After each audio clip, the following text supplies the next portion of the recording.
কিভাবে চলবেন? তাই আমার বন্ধুরা নিজের ইচ্ছার মধ্যে বন্দি আর থেকো না, আল্লাহর ইচ্ছা অনুযায়ী জীবনটা গড়াও। এখন প্রশ্ন, আল্লাহর ইচ্ছা কিভাবে আমি পালন করবো? একটা ঘটনা আমি আপনাদের সামনে উপস্থাপন করি। এই ঘটনাটা মনোযোগ সহকারে শুনবেন। এই ঘটনাটা শুনলে আপনারা বুঝতে পারবেন আল্লাহর ইচ্ছার সাথে নিজের ইচ্ছাকে কিভাবে মিলিয়ে দিতে হয়। একজন লাহোরে একজন বুজুর্গ ছিল, বুজুর্গের নাম ছিল শাহ দৌলা রহমাতুল্লাহি আলাইহি। নামটা কি? শাহ দৌলা রহমাতুল্লাহি আলাইহি অনেক বড় একজন বুজুর্গ ছিলেন। তিনি নিজের ইচ্ছাকে মেরে ফেলে আল্লাহর ইচ্ছাকে তিনি অগ্রাধিকার দিতেন।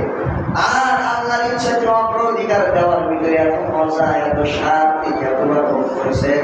একটা ঘটনায় আমি আপনাদেরকে বুঝাই। একদিন বুজুর্গের কাছে এলাকার লোকজন আসলো। আসার পরে আমাদের এলাকার পাশে নদীটা এমন ভাবে আমাদের এলাকার দিকে আসছে, এলাকার আর রক্ষা করা যায় না। ভাঙতে ভাঙতে এলাকার একেবারে বিপদে চলে এসেছে। এলাকা মনে হয় নদী গ্রাস করে ফেলবে। আপনি একটু আল্লাহর কাছে দোয়া করেন, আল্লাহ রাব্বুল আলামিন যেন আমাদের এই গ্রামকে নদীর কবল থেকে হেফাজত করে রক্ষা করে। ভাইরা আমার বন্ধুরা, বুজুর্গ বললেন, ও আমার এলাকাবাসী, যাও যাও যাও, তোমরা বাসায় চলে যাও, তোমরা বাড়িতে চলে যাও। আগামীকাল সকালে সকলেই একটি করে ঝুড়ি এবং একটি করে প্রধান আনবা। একটু করে ছবি আর একটু করে প্রধান আনবা। সকলে আগামীকাল সকালে, পরের দিন সকালে সকলে একটি করে ছবি এবং প্রধান সাথে বাড়িতে উপস্থিত। বলেন, ও আমার ভাইরা, চলো আমরা ওই নদীর করে যাই। ভাইরা আমার বন্ধুরা, আশ্চর্য একটা কাহিনী, মনোযোগ সহকারে শুনবেন।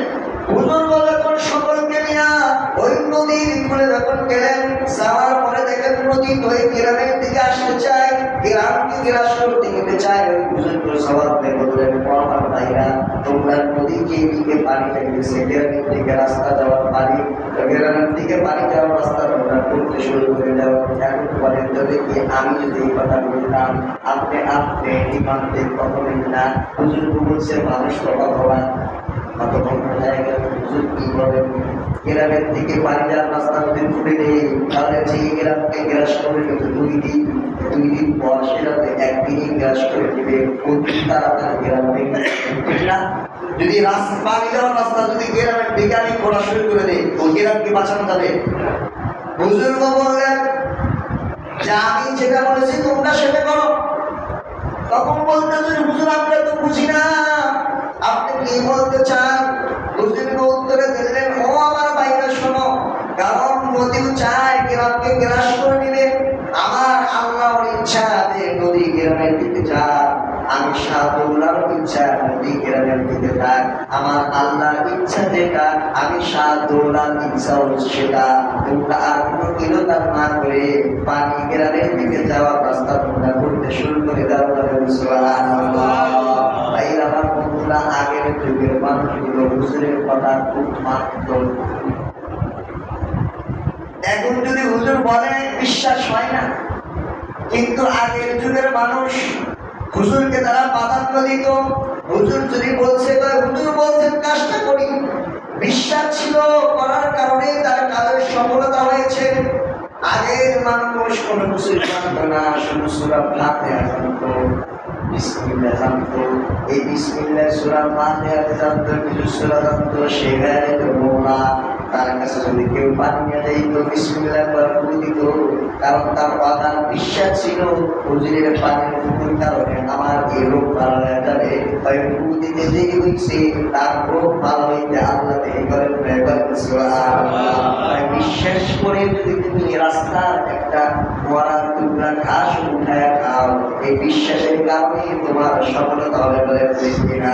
ভাই আমার বন্ধুরা, এই আল্লাহর ইচ্ছার সাথে হুজুরের ইচ্ছা এমন ভাবে মিলিয়ে দিলেন, মিলিয়ে দেওয়ার কারণে মানুষগুলো আর কিলোকাল না করে হুজুর বলছেন এই কাজটা এভাবে করতে হবে, আর কোনো কিলোকাল নাই। কিন্তু সবাই জানতো আমরা যদি এইদিকে রাস্তা করতে শুরু করি, গ্রাম আর বাঁচানো যাবে না। এটা ভেবেও হুজুর বলছেন করা শুরু করুন।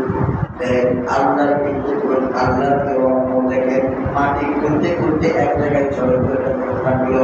ওই মাটিটা এক জায়গায় স্থাপিত হয়ে আল্লাহর কুদরতের খেলা, এমন লীলা খেলা আল্লাহ দেখা দিলেন। ওই বাড়ির মুখটা গ্রামের দিকে না গিয়া অন্য দিকে আল্লাহ পালন দিয়ে দিলেন। বলেন সুবহানাল্লাহ। আমার বন্ধুরা, এখন আপনাদের কাছে আমার একটাই প্রশ্ন, এখন বলেন গ্রামের লোক কি জানতো যে এই দিকে ঘোরা শুরু করে দিলে গ্রাম রক্ষা পাবে? এরা জানতো? গ্রামের লোক জানতো না যে এই দিকে ঘোরা শুরু করে দিলে গ্রাম রক্ষা পাবে। হুজুরও কিন্তু জানতেন না যে এই গ্রামের দিকে পানি যাওয়ার রাস্তা করলে গ্রাম রক্ষা পাবে। কিন্তু তার একটাই কথা, আমার আল্লাহ চায় গ্রামকে হেফাজত করবে না, তাহলে আমি কেন হেফাজত করবো? আমি তো হেফাজতের মালিক না। আল্লাহও চাই গ্রাম ধ্বংস করে দিতে, আমি তোমরা চাই ধ্বংস করে দিতে। আল্লাহর ইচ্ছার সাথে যদি ইচ্ছাকে এমন ভাবে মিলিয়ে দিছে, মিলিয়ে দেওয়ার কারণে আল্লাহ কিন্তু গ্রামকে হেফাজত করেছেন। বলেন সুবহানাল্লাহ। তাই আমার বন্ধুরা, সেই জন্য বলি আপনার মনে চাইতে আমার সুদ খাওয়া। এখন আপনি দেখেন আল্লাহর ইচ্ছা নাকি? আল্লাহর ইচ্ছা মানে ওরা শরীয়তে সুদ খাওয়া যায় না? হারাম, হারাম। তাই আমার বন্ধুরা, আপনি মনে করতেন সুদ খাইলে আমি লাভবান হবো, আমি যদি না খাই আমি ক্ষতিগ্রস্তর মধ্যে পড়বো। কিন্তু আপনার দেখবেন আল্লাহর ইচ্ছা কি? ভাই আল্লাহর ইচ্ছা শরীয়ত বলে সুদ তুমি খাও না, তোমার সাময়িক ভাবে ক্ষতি হইতেছে, টাকা দিয়ে টাকা পাওয়া যায়, এটা তো টাকা না, এটা তোমার ঘরে বিপদ। এটা তো টাকা না, এটা তোমার ঘরে বিপদ, তুমি নিজেই ঢুকাইতেছো। তুমি মনে করতেছো আমি সুদ খাই, টাকা তো লাভ হইতেছে, বা এটা তো লাভ না, এটা তোমার ঘরে তুমি বিপদ নিয়ে আসতেছো। যেই 10,000 টাকা দিয়ে 2,000 টাকা সুদ মনে করতেছো লাভ পাইতেছো, 12,000 পাই না, এটা তো আসলে পাওয়া না, তোমার ঘরে তুমি নিজেই বিপদ নিয়ে আসতে পারেন। দেখবি না?